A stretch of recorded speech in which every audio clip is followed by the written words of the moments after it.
Yo, nigger. Hey. Hey. Yes. C'est agréable quand même. J'adore ça. Ça me fait penser à. Ça me fait penser comment au film là en Angleterre là avec le la Good morning England. Voilà, merci putain. Quel jeu. Sinon, good morning Vietnam. Et je vous laisse tout de suite avec un son de Crooner. Oh, quelle voix sensuelle. Merci. Par exemple, ça, faut éviter ça. Là, c'est obligatoire, t'entends vachement bien les bruits. Donc genre si je mastique un apéricube, ça va s'entendre quoi. Si tu t'astiques. Si je mastique un apéricube, Ah, tu Plastique avec des apéritifs. tu manges un bout, tu recules un peu ta tête. je te conseille d'essayer, c'est trop bien. C'est La le bleu. matière est trop Ton cool. préféré, Est-ce qu'on c'est peut lequel être Non, un peu c'est plus au loin saumon, d'Étienne comme d'hab. Évidemment. Au saumon, mon préféré. Ah merde, j'aime pas celui-là. Ah non. J'ai mis un petit coup d'épied, moi, tiens. Ça a Il est une dégueulasse. bonne- Je suis sûr que c'est moi qui vais tomber dessus. J'en ai pris une au hasard dans vos biens. Le prix dans le... Ouh, t'as pris une double IPA, non? Oh, ça commence avec la Deli. Deli. Alors ça c'est ma cam. Ça va, t'es habitué à ta voix, Arthur? Bière qui Ouais. tabasse. Ouais, moi c'est aussi, ça c'est va, un peu ouais. bizarre, ouais. Ah, moi ça va, moi je suis pas du tout traumatisé. Première en fait. fois au micro. Non, pas du tout. Tiens, je veux bien la. Oh, et regarde ça, j'ai une idée. Ça a tellement bien marché. Splendide. Comme ça, on n'entend plus le bruit des verres. C'était pas ça. Génial. C'est plus sourd. C'est Donc, plus du sourd, coup, mais on entend moins. De toute façon, il y en a toujours des bruits. Ah, moi je vais prendre ça, moi du coup. Ça fait partie Ça fait partie du du concept, quoi. Pas comme si les gens ils savaient pas qu'on était en train de picoler plein de trucs. Et bah du coup, générique. Allez. Tu aimes les films d'horreur. Quel est ton préféré? Space Jam avec Michael Jordan et Bugs Bunny. C'est pas un film d'horreur. T'as pas vu jouer Michael Jordan?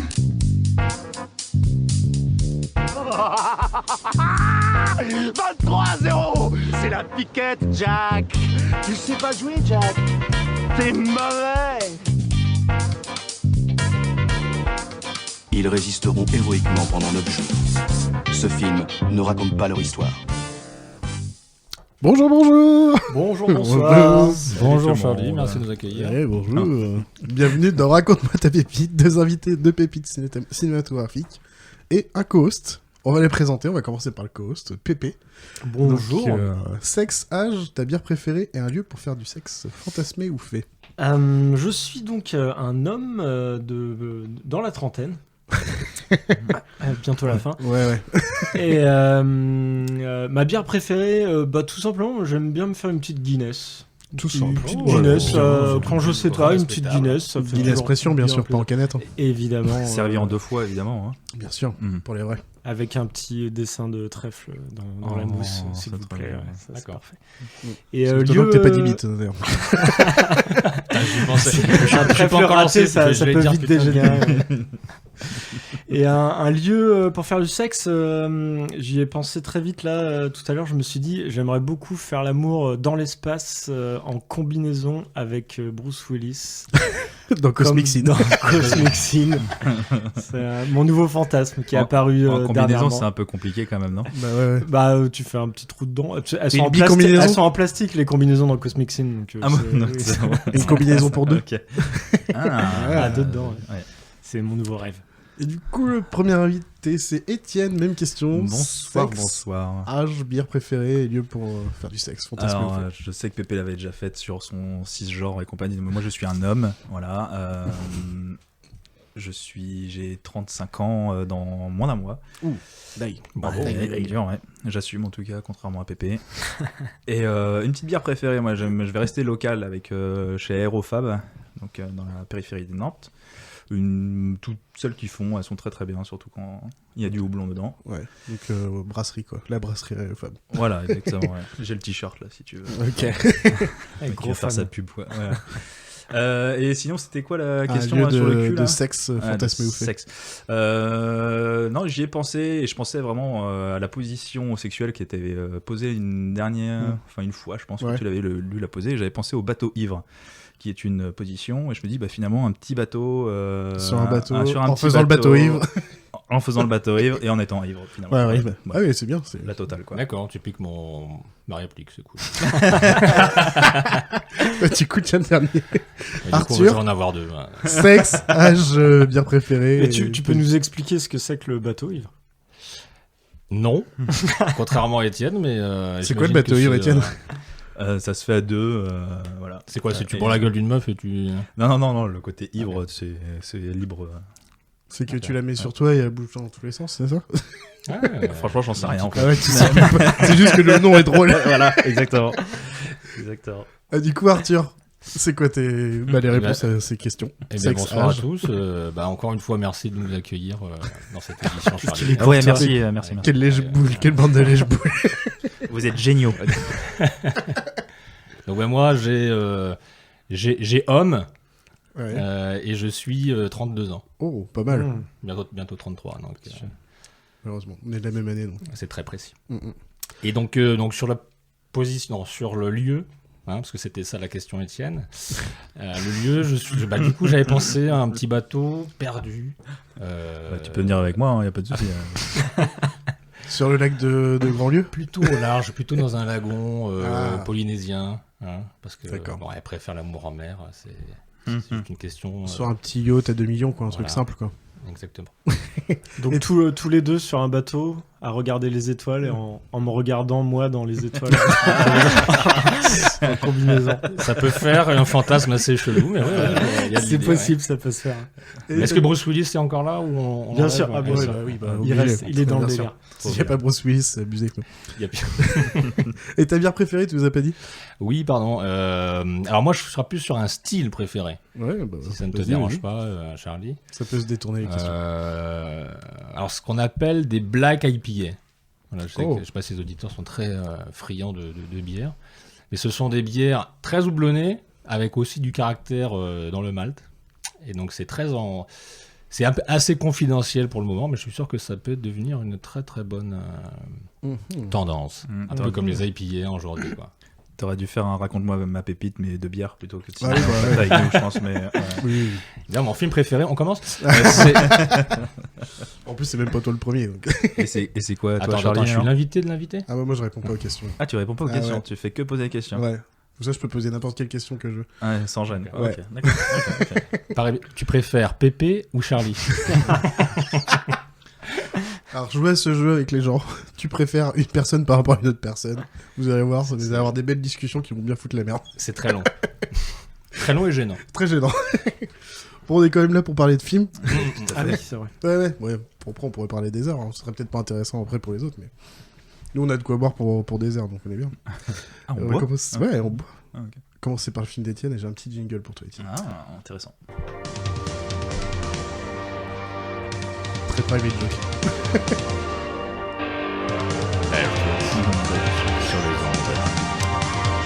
À l'UT, on a fait pas mal de week-ends à écouter du Dire Stat.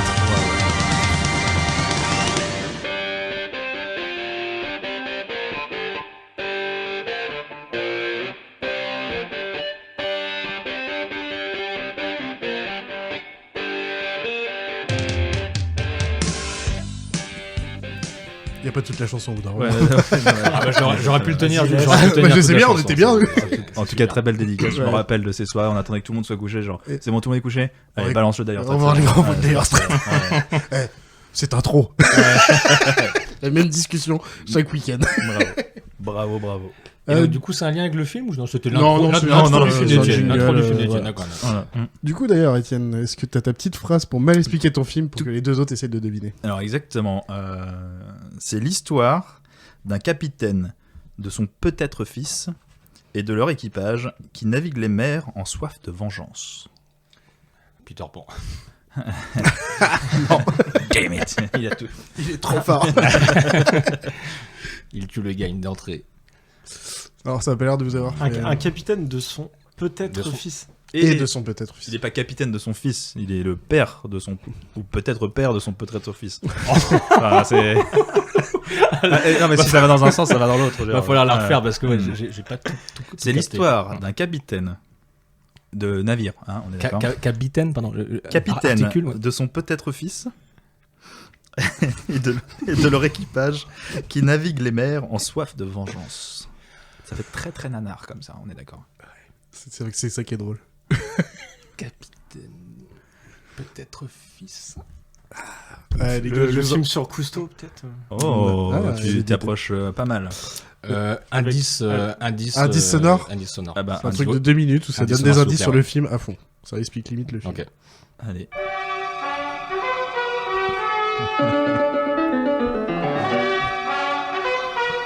C'est vieux.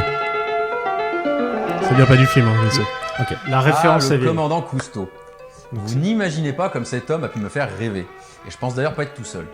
Combien de temps j'ai passé à regarder les documentaires de l'Odyssée sous-marine quand j'étais gosse. Familier sous les mains. Impossible de rater mon rendez-vous du dimanche avec le capitaine de la Calypso. Mais le commandant Cousteau, ce n'est pas que des documentaires marins. Vous allez voir que ce personnage très apprécié des Français, malgré sa disparition en 1997, n'a pas eu une des vies les plus banales. Allez, on plonge. Pas mal. Pas mal. Jao. Ouais, on est d'accord, c'est le son de ce film et c'est pas ce film. Donc, je réponds à plein de questions sauf le film. Ok. Voilà.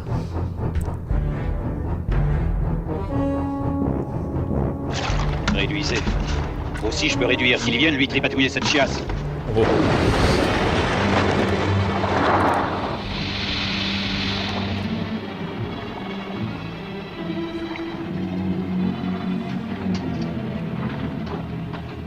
Je sens que Pépé il l'a pas vu.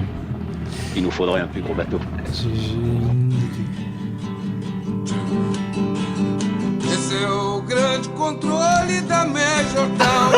Ça vient du film. Ça par vient contre. du film, ça, carrément. D'ailleurs, ce sera la musique Ah, il y de a le fin film avec, de cet épisode. Le dernier film que j'ai vu avec cette chanson, c'était avec Ben Stiller. Là, Ah, Space Oddity, il est dans plein d'autres films. c'est pas très connu pourtant, mais... Là, c'est de la version Bossa Nova, donc ça doit te mettre sur la voie, je pense. On est sur un film comique. Oui. Bon, on peut poser des questions. Mais bon, Si vous voulez, Alors, on va à vrai dire, rester- je voudrais juste reposer ici le cadre. Quand j'entends pépite pour un film, c'est pas un gros blockbuster, un truc comme Ouais, ça. c'est- C'est une pépite, c'est vraiment un truc un peu. Qui t'a marqué, quoi. Ouais, voilà, exactement, qui m'a marqué, et puis qui avait un peu que personne ne connaît aussi. Quoi. ok. Parce qu'au début, je pensais peut-être au film sur Cousteau, justement, avec Pierre Ninet et Lambert Wilson, mais avec les autres extraits, je me suis dit, non, ça doit pas être ça. Non, il y a une histoire de requin et tout. Pour ça, d'où Il y a une Ouais, histoire de moi, requin. d'où le son des dents de la mer. De requin jaguar, même précisément. Ouais, pour être plus précis. Mm. Et si vous l'avez pas avec ça, c'est que vous l'avez pas vu. Ouais. On est peut-être Bon, sur un Est-ce que tu peux donner le nom de ton film requin comique, on C'est est peut-être la- sur un Sharknado. Oh, non. Non. T'étais pas. Enfin, si, t'étais loin quand même. Mais ça s'appelle La vie aquatique Oui, oui. de Wes Anderson. Voilà, La vie aquatique de 2004, 118 minutes de Wes Anderson, avec Bill Murray, Owen Wilson, Bill Kate Murray, Blanchett, forcément, j'aurais dû le savoir. Angelica Houston, William Dafoe aussi, bien sûr, William Dafoe est magnifique. Jeff Goldblum, Jeff Goldblum. Oh, Jeff Goldblum. Eh oui, Ok. non, mais il y a un casting et de mal. d'autres personnes. Kate Blanchett, tu l'as dit. Ah ouais, je l'ai dit. Bien joué. Et du coup, est-ce que tu peux nous expliquer le vrai synopsis du film et pourquoi t'as choisi ce film? Alors, alors le synopsis du film, c'est L'histoire d'un père avec un peut-être fils. Vas-y, continue. donc en fait, c'est Bill Murray qui est capitaine de son navire et on l'appelle le capitaine Zissou, qui a perdu malheureusement un de ses équipiers préférés, un des anciens équipiers, Esteban, qui est mort mangé par un requin jaguar, qui est extrêmement rare. Et il décide du coup de repartir en mer pour chasser et se venger de ce requin jaguar pour venger, on va dire, la disparition de son ami. Et dans le coup, il y a son peut-être fils qui débarque, Owen Wilson, qui est le fils d'une meuf que le capitaine Zissou a pu avoir. Comment dire?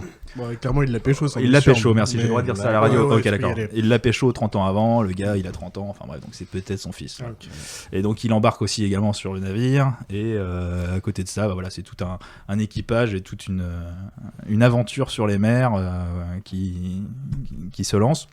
Donc on peut y croiser des pirates, on peut y croiser des vestiges d'avions dans la mer, et on est à la recherche voilà, du Faut requin. peut-être le dire quand même, parce que le commandant Cousteau, c'est quand même un gros exemple de... Parce qu'ils ont tous un bonnet Ils rouge, ont mais tous un c'est parce bonnet qu'ils rouge. sont aussi documentalistes des fonds marins et de tout ce qui est marin, quoi. Ça se passe à l'époque moderne, quoi. Oui, tout à fait. À l'époque de Cousteau, quoi. En gros, ils ont le même matos que Cousteau. Ouais.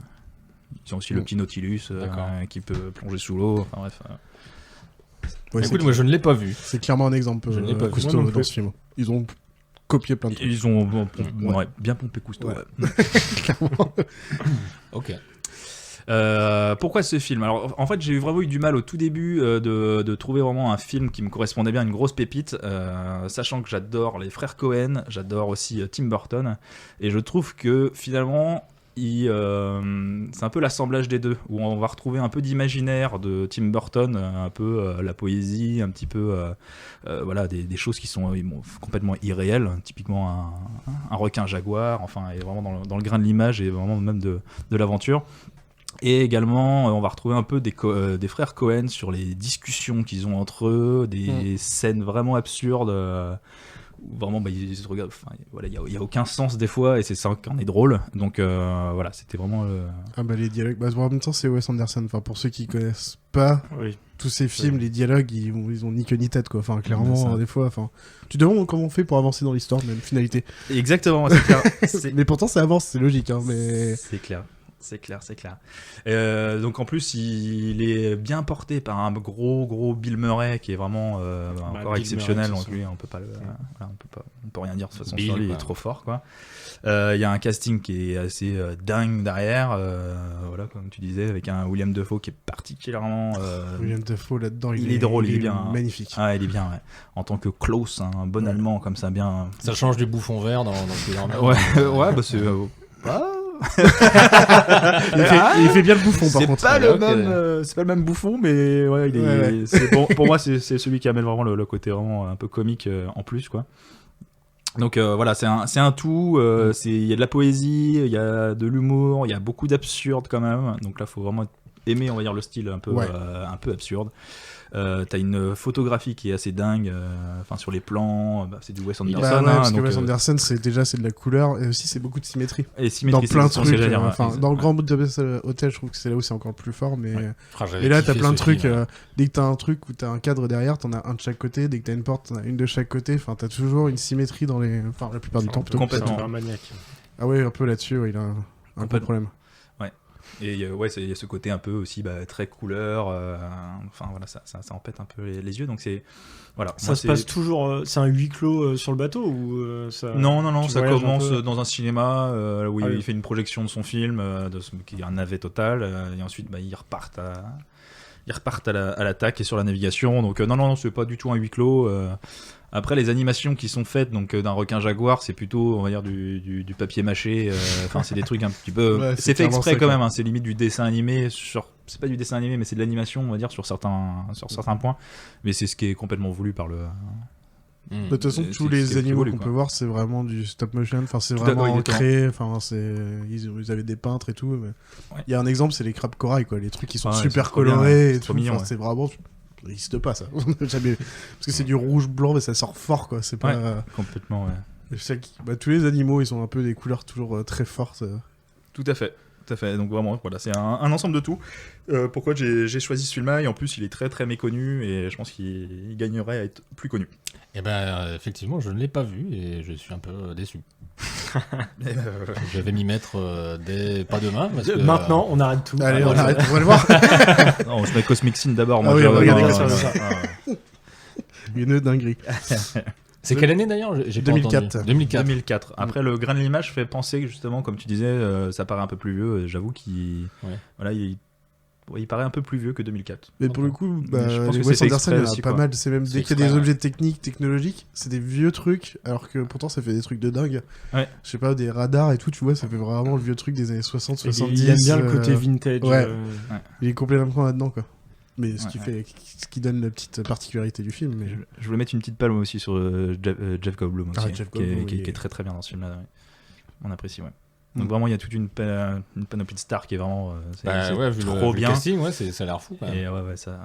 Mais il y a limite trop d'acteurs connus, quoi. Ils ont une réplique chacun. Ils ont une réplique chacun. Il y a même le mec de Esprit criminel, là, le petit génie de Esprit criminel, qui le est premier assistant là. Un troisième couteau du film là, mais il a quand même une petite réplique. Hein, d'ailleurs, les assistants, c'est trop drôle. C'est vraiment des assistants, mais dans la caricature mauvaise qu'on peut s'en lancer. C'est portez-moi ça et tout, alors que normalement ils sont là en tant que stagiaires, élèves des mondes marins. Mais non, c'est portez-moi les trucs, ramenez-moi un café. Va me faire un cappuccino, c'est ça. C'est bien ça. Ouais. Et j'aimerais revenir sur le presque fils alors. Le presque fils qui est Owen Wilson, du coup on sait pas trop, enfin si, nous on sait, le téléspectateur, mais le capitaine ne sait toujours pas à la fin du film.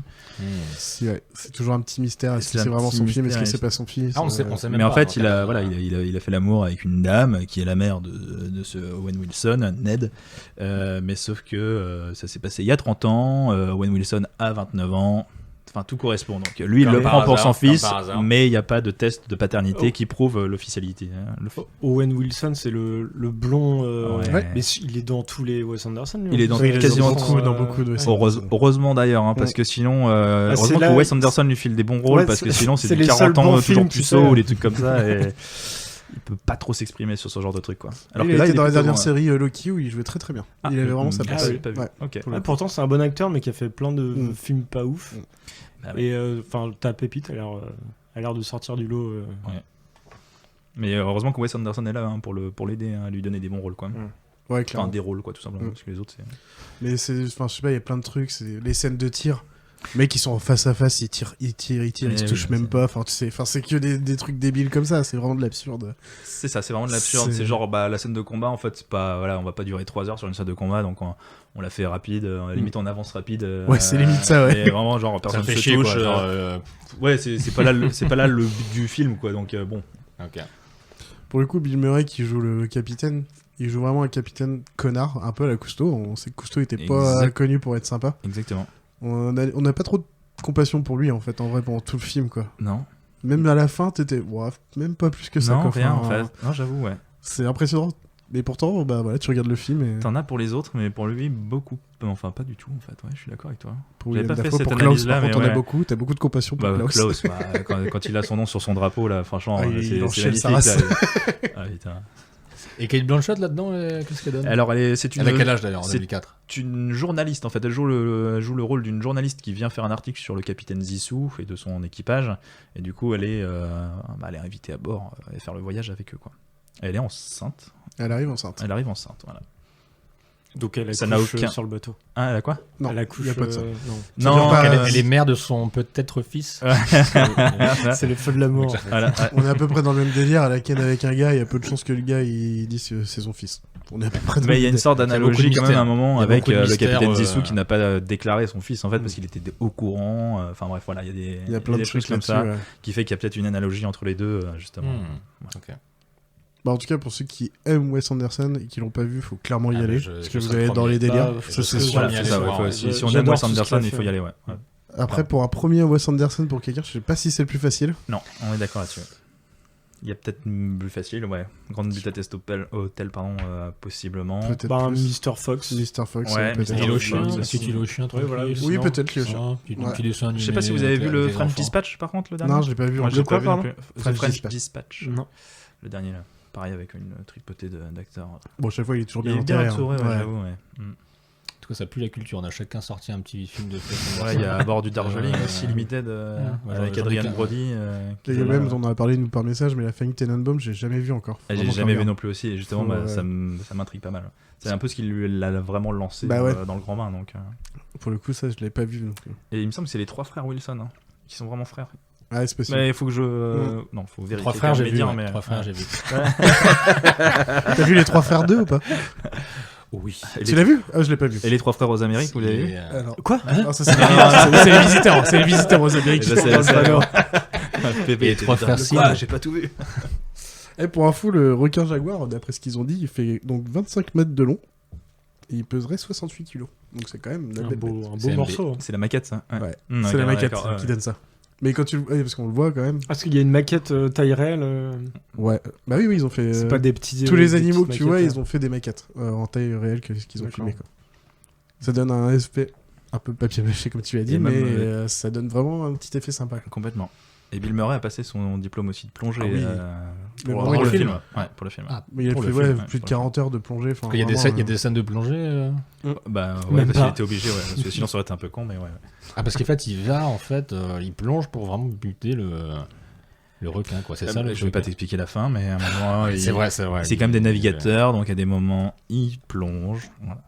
Tout simplement. Et à chaque fois, t'as le côté hublot quand il plonge avec le sous-marin, qui vraiment, vu que c'est un carré, c'est vraiment, on dirait qu'il regarde du cinéma, quoi. Je trouve que ça fait un effet, c'est vraiment le carré de cinéma et on est en train de regarder ce qui se passe autour. Ouais, c'est vrai. Mais c'est Wes Anderson. De toute façon, je pense qu'il y a des symboliques un peu partout que je n'ai pas vu parce que c'était la première fois aussi que je le voyais pour le coup. Et à mon avis, il y a plein de symboliques que j'ai pas vu dans des fonds, dans des cadres ou dans des trucs comme ça. C'est obligé, j'en ai raté. C'est clair. Il a toujours été connu pour ça. Mais... très bon film. Bon, à voir absolument alors. Bah ouais. Merci Étienne. Mais avec plaisir. Merci bien de m'avoir fait découvrir. Ça c'est bien. On va passer à l'entracte. Et j'ai un petit son les gars, et normalement, vous devrez kiffer tous les 4.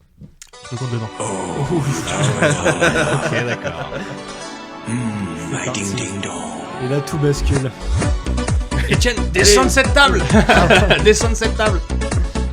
Oh la belle moustache. Donc voilà, c'est ça le bateau ivre, c'est ce que je vous expliquais tout à l'heure.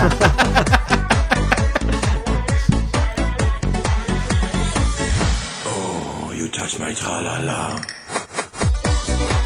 Ah, il nous la laisse en entier en plus. Ah bah on est parti pour 3 minutes. Non. Les coiffeuses arrivent. On peut m'enlever ce petit morceau de peau. Pour ce petit entracte, on va commencer par vos acteurs, enfin votre acteur et votre actrice préférée. On va laisser Arthur commencer. Merci. Parce que tu as un peu moins eu le temps de parler. Bah oui, en plus, n'ayant pas vu le film, bon... C'est un peu dur de poser des questions. Vous avez posé des questions, c'est déjà pas mal, monsieur. C'est vrai. Du coup, ton acteur, ton actrice préférée, dans le sens que tu veux, actrice, acteur, actrice. On va commencer par l'acteur.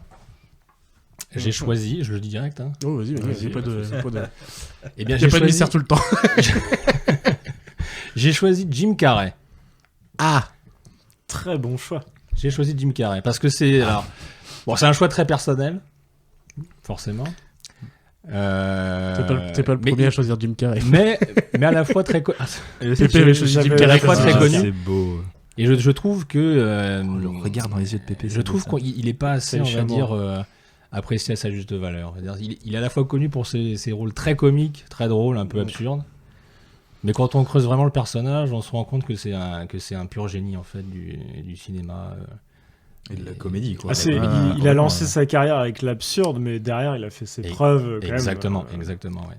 Eternal, c'est alors aussi, l'absurde pour vous, c'est quoi? C'est Dumb and Dumber et Ace Ventura, ou c'est quoi votre délire sur l'absurde? Ah bah Ace Ventura, c'est clairement le pur absurde. Ouais. Ace Ventura, parce que The Mask, c'est pas si absurde pour le coup. Pour moi, c'est pas de l'absurde, par exemple, The Mask. Ok.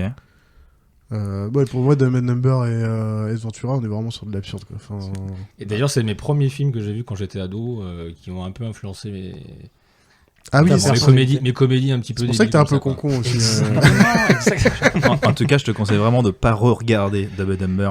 J'ai tenté de le regarder il y a 2-3 ans, j'étais genre mais c'est pas possible. Est-ce que tu as vu pourquoi j'ai ri à ça? Dumb and Dumber 3. Ah, aux States. 3 aux USA. Est-ce que tu as vu le 3 quand il fait croire à son collègue qu'il est fou et qu'il est interné pendant 15 ans? Ah mais oui, si, j'ai vu, oui, pardon. Et c'est n'importe quoi. Ouais, celui-là est complètement fou. Ouais, je te l'accorde. Ok. Mais au-delà de ça, c'est aussi le personnage. C'est tous ces stand-up qu'il a fait aussi avant. Quand il fait des imitations de Clint Eastwood, absolument, mais de toute façon, incroyable. C'est de la régalade. Saturday Night Live. Late Show. Enfin, je sais plus quel Late Show, il a été dedans pendant un petit moment. Il a fait plein de scènes qui sont super connues. C'était la coqueluche de tout. Ah ouais, regarde sur la musique de. What is Love. Ouais, c'est ça, ouais. Générique. What is Love. Ah putain, là-bas. C'est là-dedans aussi qu'il fait la scène où il passe derrière un journaliste. Oui. Et il fait une chute complètement improbable. Il est clairement dans son époque absurde. Mais en fait, ce qui me fait mal, c'est qu'il est dans son délire, mais total tout le temps. Quand il fait il souhaite la bonne année, alors je sais plus quelle année, il décide de faire n'importe quoi. Il est dans une salle, et puis il sort dehors, il voit un taxi, il frappe quelqu'un. Il frappe l'anti-pop. Il frappe le micro, comme ça. C'est un génie de l'impro en plus. Ouais, en plus, ouais. Après, à côté de ça, dans sa vie réelle, on regardait tout à l'heure là, sur Wikipédia, on était genre, il est quand même un peu barré aussi. C'est pas que de la comédie. Il est relou. Il est un petit peu à côté quand même. Il y a eu tout clown. Je suis en train de préparer des glaçons, vous inquiétez pas. Tout clown a son, on va dire sa part d'ombre un petit peu. Bien sûr, c'est sûr. Mais en tout cas, le personnage en lui-même je pense, c'est un pur génie. Oui, non, parce qu'il a aussi été connu pour, je sais plus pour quel rôle, un ou deux rôles, ou un truc plus sérieux, où il était tellement dans le rôle, c'est-à-dire que même quand il était plus sur les scènes, il était dans le rôle du truc. Eternal Sunshine. Peut-être Man on the Moon. C'est un autre truc où il joue un... Je me rappelle. Yes Man. Ah, peut-être, ouais. Yes Man. Quand il joue l'humoriste. C'est possible, ouais, il joue la vie de l'humoriste. Et en fait, à côté, c'était un relou parce qu'il était toujours dans le personnage. Ce film-là, il s'implique. Il m'a mis des frissons, ce film. Man on the Moon, il joue à la perfection. Il est très... Moi, j'avais pensé au numéro... c'est quoi, le chiffre 23 Numéro 23. Le chiffre 23, ça veut rien dire. Faut être fou pour dire ça, mais il y a que des statisticiens à table, je vais me faire taper. Le nombre 23. Le nombre 23, exactement, ouais. S'il te plaît. Et lui, c'est vraiment un côté sérieux quoi, de Jim Carrey. C'est vraiment une facette qu'on connaissait pas vraiment au début. Ça prouve qu'il n'est pas juste un clown de stand-up. Complètement. Et ton actrice, du coup Mon actrice, je l'ai eu avant l'acteur. Ça a été une évidence. Je pense que ça fait fantasmer beaucoup d'hommes. Elle a commencé dans Star Wars. Non, elle a commencé dans Léon. Dans Nathalie Portman. On est sur du Nathalie Portman, du classique. Léon. Mais pour le coup, ça m'est apparu comme une évidence. Puis de toute façon, on n'a que 2-3 ans de différence avec elle, donc on a bien le droit de... Exactement. Parce qu'elle avait dans... Elle a épousé un Français. Je me dis que... C'est quoi, c'est le chorégraphe là, 1000 pieds Sans pas, ouais. Sans pas 1000 pieds. Non, c'est 1000 pieds, non, c'est ça. Je sais plus comment il s'appelle. C'est pas le chorégraphe de la comédie. C'est Benjamin Millepied, oui. Ouais, c'est ça. Le directeur de l'Opéra de Paris, je crois, un truc comme ça. Ouais, un truc comme ça, ouais. Ouais. Après, elle prend pas que de la merde. Je sais pas si elle prendrait un statisticien. Reconverti dans la création de bière. C'est pas que pour son physique. Non, c'est pour son portable. Il y a du V pour Vendetta, Léon. Non, bien sûr, non. C'est pour aussi. Ils ont dû se rencontrer sur Black Swan, ça, non? Je pense. Ils se sont rencontrés sur Black Swan. Il était pas chorégraphe de Black Swan, le mec. Tu es très intéressé par son mec. Je sais pas s'il aime la navigation. Ok, très bien. Voilà. Étienne, acteur, actrice préférée. Très bien, ça tombe bien que tu aies dit Nathalie Portman qui s'est fait connaître vraiment très très jeune sur Stardust. Exactement. Ah bah oui. Dans les jeunes, sinon t'avais Drew Barrymore dans E.T. Ah, bien vu, celui-là je l'avais pas du tout non plus celui-là. Mes premiers fans. Entretien avec un vampire. Entretien avec un vampire qui a failli être mon film pépite, mais il y a Jumanji aussi. Faut pas l'oublier. Oui, c'est vrai qu'on l'oublie aussi. The Rock, il est énorme là-dedans. Ça arrête. Ah ouais, c'est méga culte. Complètement. The Rock, Jack Black, nickel. Franchement, trop bien. Ah la vache. Ah ouais. On sent qu'il y a quelque chose. Toute jeune à cette époque-là, Kirsten. Et même en fait, on la retrouve aussi dans la série Fargo en 3e saison, je crois. Et vraiment, ça m'a conforté sur mon choix en disant que j'adore cette actrice. Il me semble qu'elle est à l'affiche là sur Power of the Dog. Ou un truc comme ça là sur Netflix avec Bénédicte et je vais pas dire son merci voilà. Et apparemment trop bien donc j'éclipse juste sa petite période Spider-Man quoi voilà du lot mais bon Willem Dafoe a fait son bouffon vert voilà. chacun son du coup chacun ses Eternal Sunshine of the Spotless Mind, c'est elle la gamine qui joue à côté. C'est elle qui joue en petite culotte. C'est elle qui joue en petite culotte. Culture. Eh ben, tu vois, je l'ai pas. Avec Jim Carrey. Avec Jim Carrey. Oh là là. Vous pouvez le regarder ensemble. Ouais. Sur un navire. Ouais. Et je leur dis pour je pense la 5e fois dans ce podcast avec Marc Ruffalo en petite culotte aussi. tu sors souvent ça. Ouais, mais c'est drôle parce que maintenant on le voit en Hulk. Tu te dis c'est badass et là il est avec sa culotte cheval en train de danser. C'est juste drôle.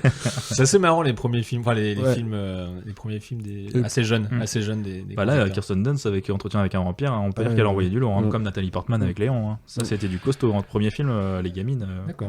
C'est une balèze quoi. C'est une émission spéciale. Pédérastre. Alors mon acteur préféré. Oui, ton acteur. Passons sur l'acteur. Moi, il est plus connu dans Jean-Baptiste Meunier avec les Non, vas-y, Étienne. La gênance. Oui, par contre, il est plus connu pour ses séries que pour ses apparitions dans Marvel ou dans La Tour Sombre avec Matthew McConaughey, qui était une vraie daube. C'est Idris Elba. Que j'ai adoré dans The Wire spécifiquement et dans Luther aussi. Luther, alors franchement c'est une tuerie cette série. The Wire c'est une tuerie, donc franchement il est dingue. Pour dire qu'il était tellement dingue que des fois je prenais sa posture dans The Wire avec les bras dans le dos, truc un peu à me la jouer un peu Lascar comme ça et tout, à marcher un peu genre j'y suis, bad les gars. boy et tout quoi. Mais bad boy qui fait des affaires, enfin bref, horrible mais trop bien, vraiment. T'avais des posters dans j'adore ta cet chambre acteur. T'avais des posters dans ta chambre? Non, pas de Idris Elba. J'étais assez vieux pour plus avoir de posters dans ma chambre. Mais et du coup, qu'est-ce que tu penses d'Idris Elba en James Bond, parce qu'il a été. Moi, j'aimerais bien. Il fait partie de la liste. Il fait partie de la liste. En vrai, ça me dérangerait absolument pas. Du coup, très bon. C'est ça. Ouais. Il peut jouer James Bond, il peut jouer tout ce qu'il veut en fait, ce mec. Quoi. Et Jim Carrey en James Bond. Non, pas. Il y a déjà Mr Bean qui fait Johnny English. On va arrêter les conneries. Nous on a Jean Dujardin qui fait OSS 117. Voilà. Chacun son James Bond. Chacun ses parodies, on n'arrête pas. Ok, du coup, on a une petite question pour tout le monde. Et d'ailleurs, c'est Pépé qui va y répondre. Quelle est la comédie que vous pouvez voir et revoir?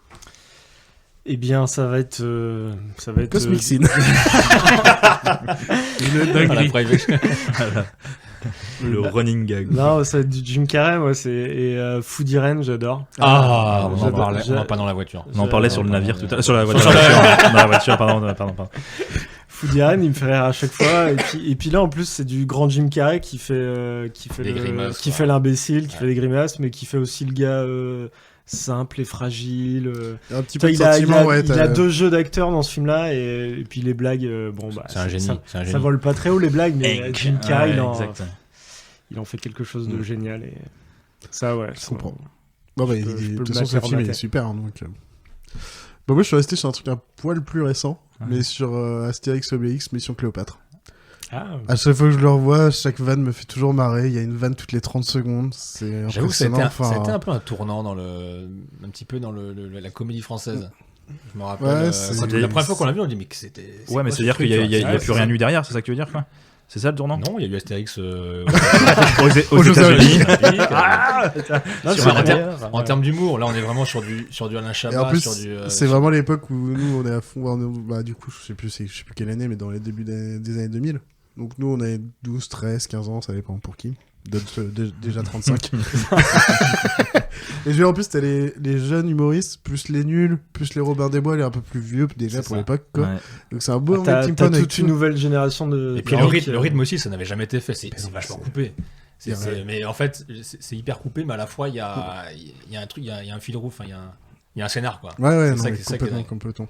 Mais oui, du coup, une vanne. À chaque fois que je le vois, je fais putain, c'est impressionnant. Une vanne toutes les minutes, allez, pour être gentil. Un peu comme la Cité de la Peur, quoi. C'est la vanne à la seconde, quoi. C'est que ça. Tout est mythique. Et là, c'est juste que t'as un mélange un peu des anciennes et des. Maintenant qui sont des anciennes époques, mais anciennes et nouvelles générations, quoi, pour l'époque. Complètement. Et il y a toujours Dieudonné qui est encore là. Donc... c'est que c'est vieux. C'est que le film est vieux, quoi. Qui Il a mal vieilli, apparemment, le film. Dieudonné. Du coup, Arthur, c'est quoi, toi? La classe américaine. Est-ce qu'on se le fait à deux ou pas celui-là? Alors je sais pas, parce qu'on est un petit peu embêté avec Étienne, c'est qu'on est tous les deux maxi-fans. On est maxi-fans de la classe américaine, alias Le Grand Détournement. Exactement. Fait par Georges Abitbol. Fait par Georges Abitbol. Michel Hazanavicius, bien sûr. Là, pareil, il y a des stars à gogo, hein. Franchement. Allez le voir, celui-là. Il y a des stars. Henry Fonda, John Wayne. Allez le voir aussi. Paul Newman. Robert Redford, Dustin Hoffman. Oh là, ça enchaîne. Ce casting de dingue. George Orwell. Tu peux peut-être expliquer pour ceux qui ne connaîtraient pas la classe américaine qu'est-ce que c'est, parce que le format est un peu particulier. Alors, c'est très très particulier, en effet. On est sur un détournement de plusieurs films, mis bout à bout. Donc avec des voix françaises, bien sûr, doublées. Je crois qu'il y a du Chabat dedans, hein, dans les voix de oui, exactement. De toute façon, c'est l'équipe Hazanavicius avec les nuls. C'est des... Ceux qui ont créé les dialogues, il fallait déjà être un peu génie, quoi. Donc forcément, on trouve ces gens-là. Et donc du coup, ce sont... alors je sais pas si tout le monde a vu Citizen Kane, c'est exactement le même scénario. Des journalistes enquêtent sur les dernières paroles d'un mort. Et ils sont en l'occurrence John Wayne. Et ils sont envoyés pète par chaque personne qu'ils vont voir. Et en fait, à la fois, on a l'impression que ça n'a aucun sens. À part Gorge Profonde, peut-être. Ouais, Gorge Profonde, peut-être qu'il lui. Gorge Profonde connaît l'histoire. Ouais, il connaît. Tout à fait. Ouais. Et donc, du coup, John Wayne, alias George Abitbol, l'homme le plus classe du monde, meurt dans des circonstances tout à fait absurdes et dit ces dernières paroles: monde de merde. Et l'enquête est de savoir. Qu'est-ce que ça peut bien vouloir dire? Dustin Hoffman et Robert Redford vont devoir enquêter pour savoir. Mais qu'a-t-il voulu dire par monde de merde? Mais j'avoue, si c'est une femme, quelle femme? Si c'est un cheval, sur quelle course? Mais bien sûr, mais oui. On pourrait passer 1 heure à faire toutes les répliques. Voilà. Avant ce podcast, on avait proposé un spécial. En fait, on ferait juste les répliques. On pourrait en parler beaucoup. Non, mais pourquoi ce film? C'est aussi l'humour. Enfin, c'est aussi en fait le dialogue surtout. De toute façon, pour Azeragicius, pour ceux qui savent peut-être pas, mais c'est les 2 premiers OSS 117. Donc pareil, on est quand même sur un humour un peu absurde, des nuls en plus à côté, derrière. Après, c'est trash. Hein. Je ne pense pas qu'aujourd'hui on puisse le remettre à la télé. Oh si. De quoi, la classe américaine? Ouais. Non, si, c'est possible. C'est pas trash. D'ailleurs, il a fait un deuxième, je crois. C'était Derrick contre Superman, hein, apparemment. Derrière un petit court-métrage sympatoche. Oui, c'est pas un gros film comme la classe américaine, mais quand même sympathique. En fait, c'est pas le blockbuster que ça a été à la sortie. Et j'ai vu ce film aussi après avoir vu Les Mosinors. C'est un petit peu le même esprit. Complètement. Moi, j'avais beaucoup aimé Les Mosinors à l'époque quand il reprend le Titanic Park. Tu peux pas tester sur son James Bond.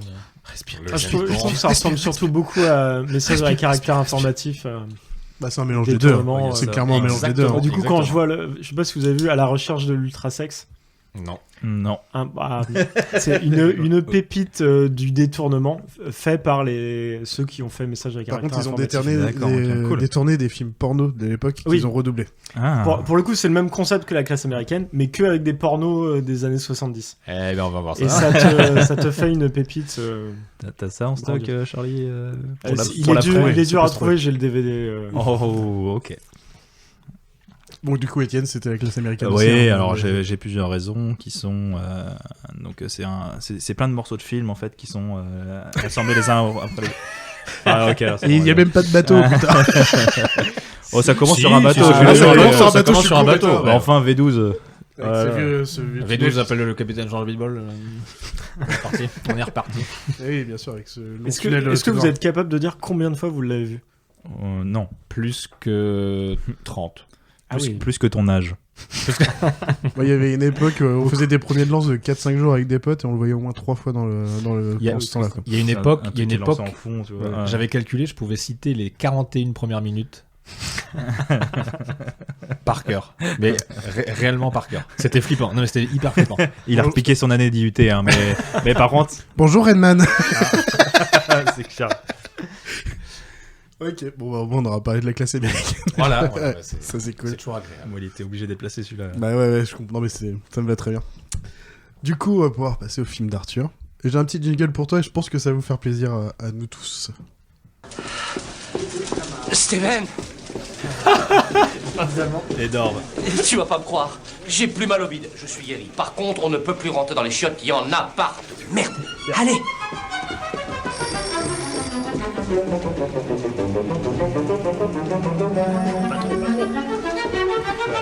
Patron, on a un problème. Il faut qu'on vous parle. Du dossier George Abitbol. Non, les chiottes, Peter les a bouchées. Ce n'est pas de ma faute, patron. J'étais malade. Ça doit être les burgers. Splendide. Bon bah voilà, on a parlé de la classe américaine, vous avez eu un exemple pour ceux qui connaissent pas. un des running gags les plus marrants. Ça doit être les burgers. Ça doit être les burgers. Du coup, est-ce que t'as ton petit synopsis mal fait de ton film pour les 2 autres? Oui, je l'ai en tête. Vas-y. Alors c'est l'histoire de nazis. Quand il dit ça fort. Nazis qui tente d'escroquer un faux millionnaire. 2 points. Un chômeur à la rescousse. Toi, tu peux lui donner ça, c'est pour après. Ça me fait penser en private joke à un nanar. Moi, je dirais The Big Lebowski. C'est pas des nazis, les mecs, hein, c'est des nihilistes, hein, c'est différent quand même. Oui, mais ils les appellent les nazis des fois. Ouais. Et c'est clairement ça. Bravo, Étienne. Et bah, nous, on va se mettre le petit son indice quand même. Parce que ça va être marrant. En vrai, et comme ça, il va pouvoir préparer un petit russe blanc pendant qu'il. Et bah, j'ai failli sortir pour ma comédie que je voulais voir, pardon. Ça m'étonne pas. J'envoie le son et tu peux commencer à préparer les. Justement, si vous n'ayez pas trouvé dès la phrase pourrie, j'avais un petit indice. À boire. Faut que je mets le son en fond. Oui, non, mais enfin, c'est joli. C'est joli quand même. L'arabe est parlé par des millions de personnes. Et son écriture est un art. Hein Des millions. Des millions, vous êtes charmante. Mais vous voyez ce que ça fait déjà 1 million, Armina? On est en train de sortir de quoi faire c'est bien, oui, merci. D'où les glaçons de tout à l'heure. Les verres sont juste là. Merci. Je pose le casque et je vous fais des Le strike magnifiques est l'action idéale au bowling Super. qui consiste à faire tomber toutes les quilles dès l'envoi de la première boule. Un mouvement qui, à haut niveau, demande une bonne condition physique. Back to Vlotflix. Somebody recently asked in comments if I could make cocktails for home. Well, look at this. I'm filming this at home. Today, I'm going to actually show to you guys 3 different versions of White Russian. Right. C'est une chanson qui s'appelle Dude de Tenacious D.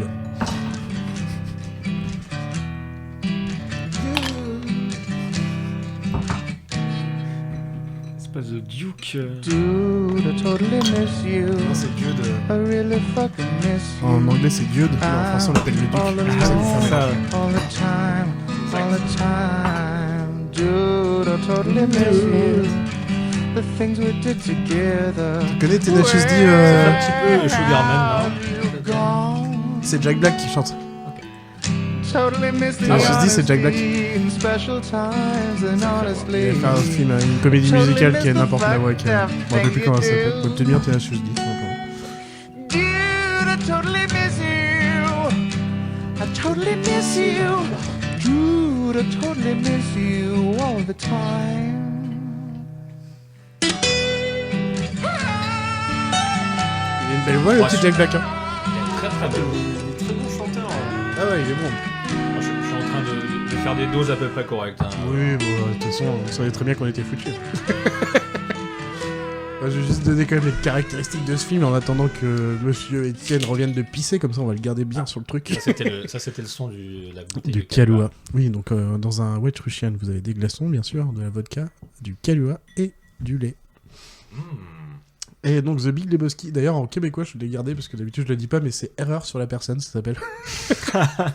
Ils ont pas appelé ça le gros Lebowski. Mais oui, d'habitude ils traduisent vraiment littéralement. C'est de 98 de 117 minutes de Joel Cohen, donc avec Jeff Bridges, John Goodman, Julianne Moore, Steve Buscemi, David Huddleston, Philip Seymour, Peter Stormare, Tara Reid, Flea, donc le chanteur des Red Hot Chili Peppers, enfin le bassiste des Red Hot Chili Peppers. Exact. Je ne savais pas. Thorsten Vogt, ouais, un des nihilistes justement. Ah la vache. Voilà. Alors on continue, hein. Je continue à gérer le truc pour qu'il est en train de finir les cocktails parce que c'est le plus important quand même. C'est bientôt fini. Là, je suis John Goodman. Oh là là. John Goodman. Quel perf. Là je suis en train de finaliser le cocktail qui prend du coup tout son sens. Quand on rajoute le lait, ça fait une texture très agréable à l'œil. Regardez ça, ça fait un peu un nuage de lait dans un thé. Ouais, ça me rappelle le Vietnam, tu vois. Merci. Ah, la bonne époque. On a un fan. Robin Williams qui faisait une radio, quoi, tout ça. Pardon, ah, c'est bon, tu peux le mettre là. Tiens. Ah, ça me fait plaisir, Pépé. Eh bien, ça voilà. Moi, j'ai un peu peur parce que je sais que j'aime pas trop le lait dans l'origine, c'est pour ça que le White Russian. Je lui ai dit, la dernière fois, pour goûter. La dernière fois que j'ai vomi dans un bar, c'est à cause d'un White Russian. Enfin, 5. Mais oui, c'était, je me rappelle. C'est après deux soirées de White Russian. C'était au violon dingue, ouais. Oui, c'est ça, ouais. À Paris, pour ceux qui vivent dans le 5e, ni à l'époque. Hors des sentiers. On fait un tchin-tchin ? Ouais. Allez, essayez. On le fait bien fort, comme ça les gens ils entendent. Cheers. Alors, on boit une petite gorgée quand même. Chacun va dire après son appréciation. À la goût d'IPA, c'est normal. Il met du houblon partout maintenant. J'aime beaucoup. Ouais. Il y a pas un peu J'avais peur que ce soit écœurant avec le lait. Ça va, non. Je pense qu'il est bien dosé. Enfin, en tout cas, j'ai pas fait la même dose à chaque verre. J'avais pas. Et en fait, moi ça va, je peux en prendre 1 voire 2, mais pas plus. Parce que ça tombe le bien, froid, ça me. Il y a qu'une petite vodka, donc c'est bon. Ah oui, c'est bon. Ouais, c'est vraiment. Il a pris une mini vodka pour 2 verres chacun. 2 verres chacun. Voilà. J'ai pas été trop gourmand. Ça va. Donc vous avez compris quand même que le White Russian fait partie de ce film. J'espère. C'est une des raisons pour lesquelles aussi je l'ai pris. Alors du coup, est-ce que tu peux nous expliquer le synopsis de ce film et pourquoi tu as choisi ce film? Alors synopsis. Donc le film s'ouvre sur un type lambda américain, feignant au chômage. Vraiment le type un peu raté, quoi. Fan de bowling. Bien sûr, qui n'est pas fan de bowling. Il a son équipe de bowling. Voilà, en plus, bon, c'est aussi les films des frères Cohen, quoi. Ça part sur du rien pour arriver à rien. Et à l'intérieur, il y a un scénar qui est un peu déjanté, donc c'est... Il y a des anti-héros partout, quand même. Exactement. On est d'accord. Et donc du coup, ce personnage, un jour se fait, enfin même dès le début du film, se fait agresser par des nihilistes, pas des nazis, par des nihilistes qui lui réclament l'argent d'une certaine Bunny. Je tiens juste à dire parce que j'ai fait non mais la façon, enfin nihiliste pour eux c'est une mauvaise chose. On ne croit en rien. Ouais voilà. Et j'étais là et ils en parlent toujours d'une mauvaise façon et du coup j'étais revérifié la définition parce que peut-être que j'ai raté quelque chose dans ma définition, mais en fait t'as aussi un côté à l'époque des Russes et tout machin, donc pour les Américains nihiliste t'as pas que le côté genre ne croire en rien, il y a un truc avec les Russes et genre communiste qui croit en rien quoi. Ouais c'est ça. Donc c'est un peu plus logique pour des Américains de dire que c'est vraiment de la merde les nihilistes. Avec un marteau et une faucille et on croit en rien quoi. C'est un film américain, on est d'accord. Désolé, je devais te couper là-dessus parce que... Il n'y a pas de problème, J'en étais où? Oui, donc il se fait agresser par des nihilistes communistes qui croient en rien, d'un point de vue américain. Et alors qu'il lui réclame alors qu'il est sur ses shots là, je crois. Alors qu'il est, en fait, c'est les premiers instants du film. Il arrive, il débarque, il lui met la tête dans les toilettes, il lui réclame de l'argent. Il comprend rien. Et donc, du coup, les nihilistes lui pissent sur le tapis, son tapis préféré, avec qui. Un tapis qui met en valeur sa pièce. Il n'y a pas de le répéter dans le film. C'est Goodman qui lui dit son pote. En plus, tu mettais en valeur ta pièce. Exactement, à chaque fois. Walter. Et c'est ça, bien, après on reparlera des dialogues, mais c'est ça, en fait, l'esprit, quoi. Et donc, du coup, il va raconter cette histoire à ses meilleurs amis. Donc, c'est là que ça devient intéressant, parce que tous les personnages des frères Cohen sont intéressants. Il n'y en a pas un qui est pas là par hasard, quoi. Donc, tu as Donnie, le mec que tout le monde se fout, au final. Insignifiant. Mec insignifiant. Il est là. Alors, il est dans toutes les prises de scène, mais joué par Buscemi, du coup, pour ceux qui connaissent. C'est Buscemi, ça, on est d'accord. Steve Buscemi, magnifique. Et j'ai oublié son prénom dans le film. Walter. Walter, voilà.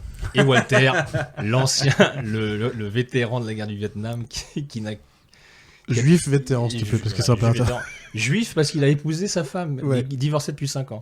Mais il est resté juif quand même. Donc il ne fait rien le vendredi. C'est Shabbat. Shabbat Shalom. Et donc, il lui raconte... Non, le Duke, parce qu'on peut maintenant l'appeler comme ça, le personnage principal. Ah, le Dude. Le Duke en français. Bon, je l'ai regardé en français et en anglais, donc pour ça je perds un peu mes mots. Ouais, ça. Et donc il nous raconte cette histoire, et là Walter dit, mais non, il confond avec Jeffrey Lebowski, le millionnaire de la ville, quoi. Parce que ça se passe à Los Angeles. Donc il décide d'aller le voir, il lui demande de rembourser son tapis. Alors, il va vraiment au culot, quoi. Voilà, j'étais agressé, rembourse mon tapis, quoi. Parce que ta meuf donne de l'argent, parce que ta meuf donne de t'as le même nom, quoi, connard. Exactement. Bon, du coup, s'ensuit quelques péripéties. Ce millionnaire va le rappeler, puisqu'en fait, sa femme se serait fait enlever par les mêmes nihilistes qui l'ont agressé. Donc, du coup, il va lui proposer une somme d'argent pour remettre la rançon. Donc, sur ce quoi, il va y avoir plein de péripéties encore. Walter va se dire... va avoir son avis, non, c'est comme au Vietnam, non, elle s'est fait elle-même kidnapper, enfin là, donc du coup, il remplace la mallette d'argent par du linge. C'est sale. Et en fait, c'est un cycle perpétuel de c'est une boule de neige d'emmerde. Voilà. C'est c'est ça, c'est les frères Cohen en fait. Hein. Ouais, c'est quand tu regardes un petit truc. Quand tu regardes Fargo, c'est pareil. Il m'a fait plus penser à Burn After Reading, ce film. Tu vois. Plus en fait, ça part de. T'as l'impression qu'il se passe rien. Mais il se passe beaucoup de choses. En fait, c'est insignifiant, mais ça a quand même du sens. Donc là, vraiment, la conclusion de Burn After Reading à la fin, quand t'as les mecs du il s'est passé quoi là, genre j'en sais rien. Ouais, payé. Et toute cette affaire à la con. C'est combien sa chirurgie plastique?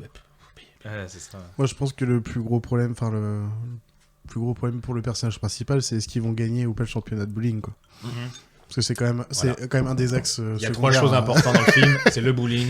C'est est-ce qu'on va pouvoir lui servir du russe blanc. Est-ce que son tapis va être remboursé?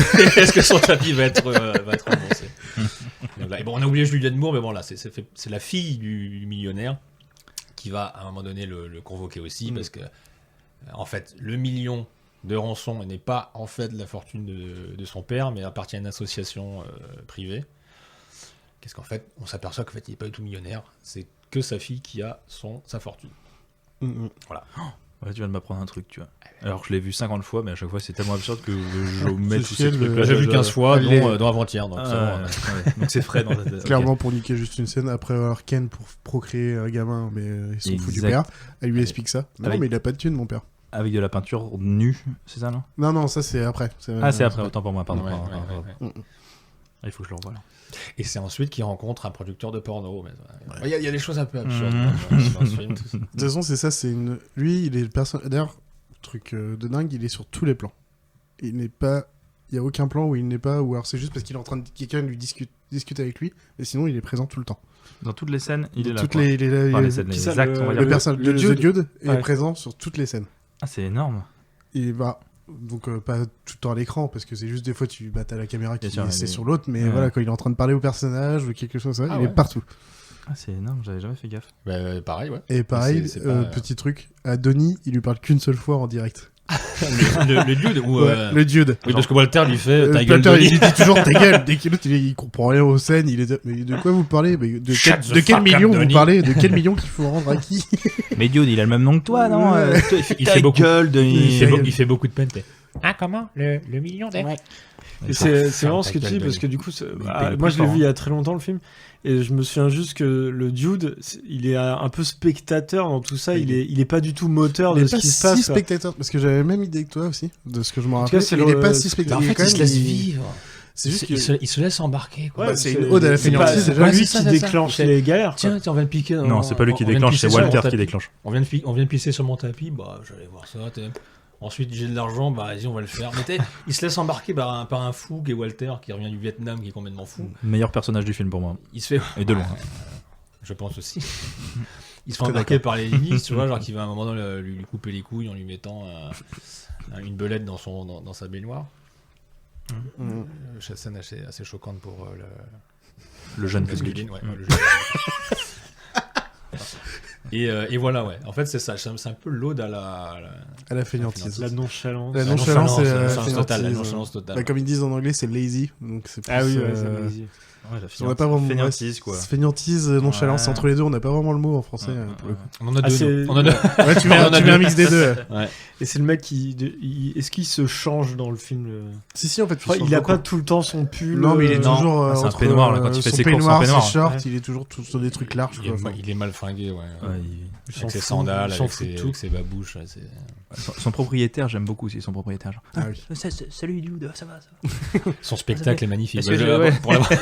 Pour l'avoir revu récemment. Il fait de l'art contemporain, du coup, on va dire. Du coup, à un moment donné, il va quand même regarder son spectacle un petit peu moderne. C'est assez spécial. Après, c'est aussi une histoire de raté, quoi. Clairement, ces mecs, ils vivent leur vie tranquille et tout machin, mais il y en a, que ce soit Denis Goodman ou Walter ou le Dude, c'est un peu des ratés. Ils ont leur petit trio, mais il y en a pas un pour rattraper l'autre. Non. Et en plus, on va dire leur némésis, c'est quand même Jesus, le pro du bowling, qui lui est quand même sacrément tordu quand même. J'ai marqué son nom parce que moi hier j'étais voir The Batman. Et il joue. Alors du coup, il joue dedans. Alors là, on est mercredi. Lundi, j'ai vu The Big Lebowski. Hier soir, mardi, j'ai vu The Batman. Donc je l'ai vu en genre Jesus, en violet, avec un vieil accent mexicain, on sait pas trop, et tout machin. À lustrer sa boule. Et hier, il est en train de jouer The Falcone dans The Batman. Pas du tout la même ambiance. Ah oui, d'accord. D'accord. J'étais là. À la fin, je fais attends, je vais revérifier. Ah oui, mais non, c'est bien lui. C'est bon. Putain, j'ai plus ce nom d'acteur, mais c'est pas grave. Mais c'est comme les hommes du président quand on parlait tout à l'heure. où t'as qui est vraiment un des films de base de la classe américaine, et donc du coup quand tu le vois t'es obligé de penser à Peter et Steven de la classe américaine et ça te gâche le film mais direct quoi. T'es genre mais j'en peux plus quoi. Mais oui leur seule analyse c'est en fait de toute façon c'est vraiment pour eux l'histoire principale c'est leur championnat de bowling. Ce qui se passe à côté ça casse les couilles mais c'est ça exactement. T'as l'impression qu'en fait ils sont là ils sont embarqués dans une histoire mais s'en foutent quoi. Alors qu'il y a des orteils coupés, il y a des flingues et tout machin, et les mecs, ils se font droguer, enfin il y a plein de trucs. Il y a quand même un cadavre de leur pote quand même. Hein. Ils étaient 3 au début, ils sont 2 à la fin quand même. Hein. Oui, mais c'est pas. Et encore, c'est stupide. Enfin, c'est pas stupide, mais c'est. Si, c'est stupide. Si c'est stupide quand même, une baston sur une bagarre. T'as l'impression que tu vois que ça va se régler à coup de flingue, mais non, il a juste une crise cardiaque parce que les mecs s'énervent trop quoi. Donc, une bagarre sur un parking de bowling quand même. Tu dis putain la mort à la con quand même quoi. Franchement. Et en plus, les derniers mots de ton pote, c'est une référence à la guerre du Vietnam. Putain, merci. L'hommage de Walter, il est. Ta gueule, par contre, c'est décalé quoi. Super... pour moi, cette scène était même avant que j'ai vu The Big Lebowski, le mec qui jette les cendres et le dude se prend tout dans la gueule derrière. C'est clair. C'est magique. C'est un classique quoi. Tu t'en vas, Denis. Un peu comme la colline 37. Comme au Vietnam. Ta gueule, Walter. Voilà, il y a des trucs cultes. Ouais, j'avoue les mythiques celui-là. Ouais. Et d'ailleurs en parlant d'anecdotes sur le bowling, il y a beaucoup de scènes dans le bowling, mais on ne voit jamais le duo jouer au bowling. Oui, il ne joue jamais au bowling. Alors que Bill Murray, lui, au moins, il avait fait des cours de plongée. L'autre, il a même pas tiré une boule. Putain, d'accord. Parce que lui, son rôle, c'est d'être feignant. Donc, c'est vrai. Du coup, il est dans son rôle. Hein. On lui dit. Mais le pire, c'est que en termes de scénario, c'était les frères Cohen. Mais c'est que Joel Cohen qui l'a réalisé. Mais ils sont inspirés de plein de gens qu'ils ont rencontrés dans le cinéma. Ce sont des réals, des scénaristes et des trucs comme ça. Apparemment, ce dude existe vraiment. Enfin, dans leur entourage, il existe vraiment. Alors, attends, ce que j'avais marqué se réfère de façon parodique au genre du roman-film de Raymond Chandler, porté à l'écran en 1945 par Howard Hawks. L'intrigue a été située à Los Angeles en partie pour cette raison. Autre référence assumée, le privé. Voilà. Et The Dude. Ce serait un Jeff Dowd, je sais pas comment on dit, D-O-W-D, producteur indépendant qu'ont rencontré les frères Cohen lorsqu'ils cherchaient à faire distribuer leur premier long. 100% surnommé The Dude, amateur de White Russian et membre des Seattle Seven, issu du Seattle Liberation Front. En plus, le mec s'appelle Dude. Activiste anti-guerre du Vietnam. Ok, d'accord. Donc il y a le White Russian, il y a le Vietnam. Et le mec s'appelle quasiment Dude, quoi. En fait, le mec. Ah, mais il l'appelait The Dude. Bah ouais. Le mec a créé le film tout seul. Il arborait lui aussi une garde-robe plutôt décontractée. À l'image de Jeff Bridges dans le film. Il est amoureux de son tapis. D'ailleurs, il a même tapé dans la garde-robe du mec. Pour The Dude. Pour vraiment. Énorme. Quand j'étais. En fait, ils ont regardé un type, ils ont fait, bah voilà. On a un film, on a un scénar, quoi. Anti-héros total, c'est lui qu'on veut, lui. Et Peter Exline est aussi une autre référent, une inspiration, ami des Cohen, dont quelques histoires ont servi de base à des éléments narratifs de The Big Lebowski. Donc ils sont beaucoup, que ce soit en termes de personnages ou même d'histoire, il y a beaucoup de trucs qui sont passés autour de. Ça avait l'air d'être sympathique. Bon gars, le dude là. J'ai envie de le rencontrer. Est-ce qu'on parlerait pas quand même du judaïsme quand même? Oui, parce que c'est un personnage tellement important. Ouais. Mais c'est vrai qu'à l'époque, il faut se remettre dans le contexte. Il est sorti en quelle année? 98 ou 97? Je sais plus ce que je t'ai dit. Je ne sais plus. 98. 98, ouais. Il a pas été. Ça a pas été un truc de fou. Enfin, sur le large public, ça n'a pas été une folie furieuse. Genre, waouh, trop bien, il va être culte. Non, ça a été vraiment un peu mitigé, quoi. Il se passe rien. À la fois, il se passe beaucoup de choses, mais il se passe rien à la fois. Et ça passait après quel film? Et en fait, c'est devenu, pour une partie des fans, c'est vraiment devenu un film culte. Genre, complètement. Il y a tous les ans, il y a des rassemblements de personnes qui vouent le culte, la fainéantise. T'as même un magasin à Los Angeles, je crois, qui vend que des bibelots sur le film. De toute façon, t'as The Church of the Latter-day Dude, donc qui prône le judaïsme, du coup, qui a été créé, quoi. Par rapport à ce personnage, je fais putain. Normalement, c'est quand même une église plutôt parodique, mais quand même, quoi, c'est trop fort, quoi. Mais tu vois, moi, c'est après ce film. Tu vas pas, quoi, en gros, quoi. Et comme il le dit, soit il professe la philosophie. T'as la flemme d'y aller, quoi. Il y a la messe, ouais, mais en même temps, le prêtre, il a la flemme aussi de venir, donc. Mais écoute-toi des games de bowling tranquillou sur ton tapis, tu seras bien. Je suis en train de relire les notes, mais en 2012, ils avaient 160 000 prêtres qui faisait partie du judaïsme. 160 Ah oui, quand même. Mais c'est quoi? C'est du Groland, ça aussi, non, en fait, c'est un journaliste, Olivier Benjamin, Je pense que c'est Ben, je sais pas comment. Et en fait, il a créé ce truc-là et il professe donc la philosophie et les enseignements du diode. Il a créé ça en 2005. En 2012, il y avait 160 000 prêtres. Assis-toi, tu dépenses ton énergie. Bien sûr, le White Russian. Le White Russian, c'est la base. Ils ont quand même réussi à faire 10 commandements ou pas?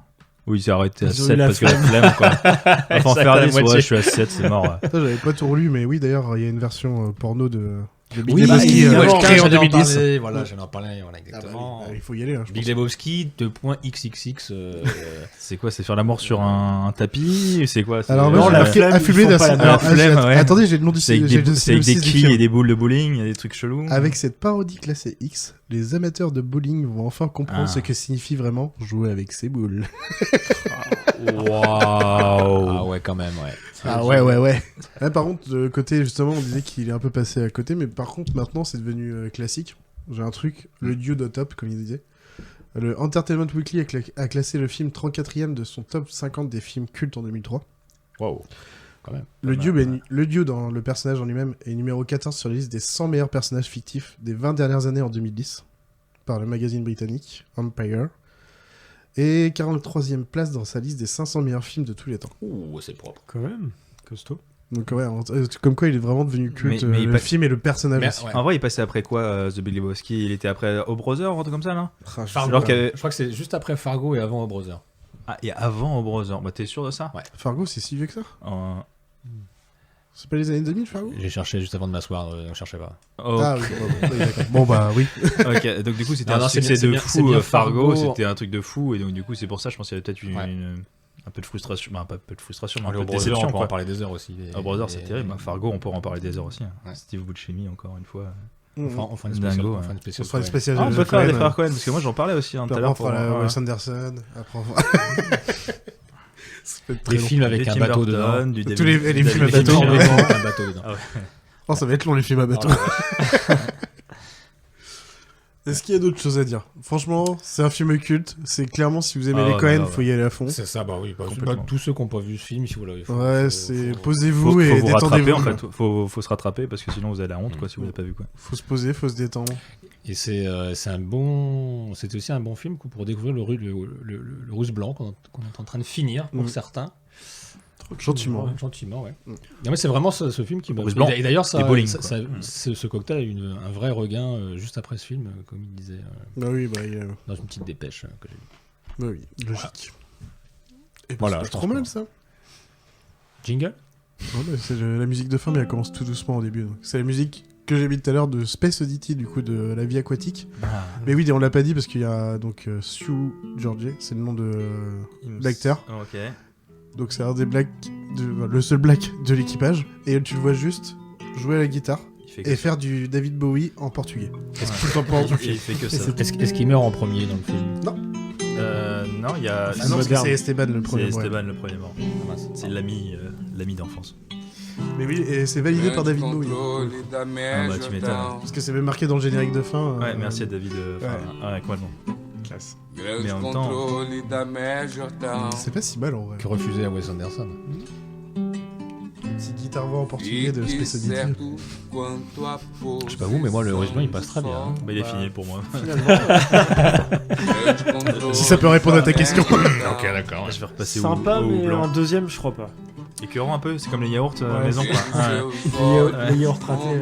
Le premier, tu le dégustes, le deuxième, tu sais pas ce que tu bois, le troisième, tu sais pas où tu es. T'as oublié que tu l'avais vu. Tu sais plus où tu es. Le Calumet, c'est à combien en termes de degrés? On est à 16. Ah oui. Mais c'est vraiment la vodka qui fait 16%. Ouais. Bah 16 plus 40, ça fait 56. Ah bah oui. C'est beaucoup quand même. Bah, c'est un cocktail assez. Et le lait, c'est pas au moins 56 alors. Ça va fermenter, donc c'est au moins 1 ou 2.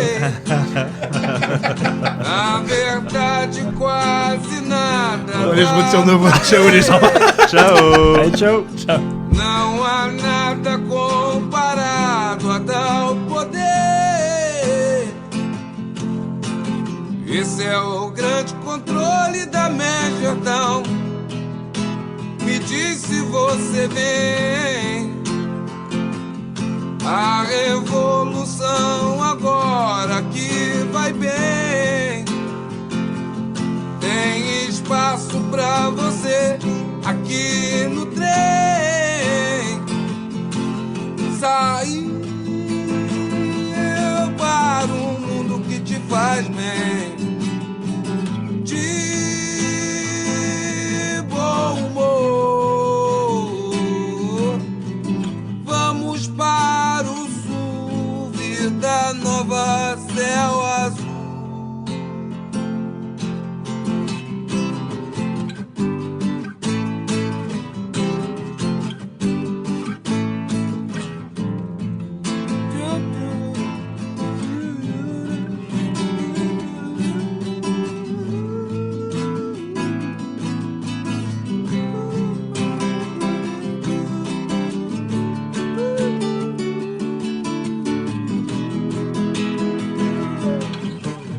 Esse é o grande controle da minha Jordão.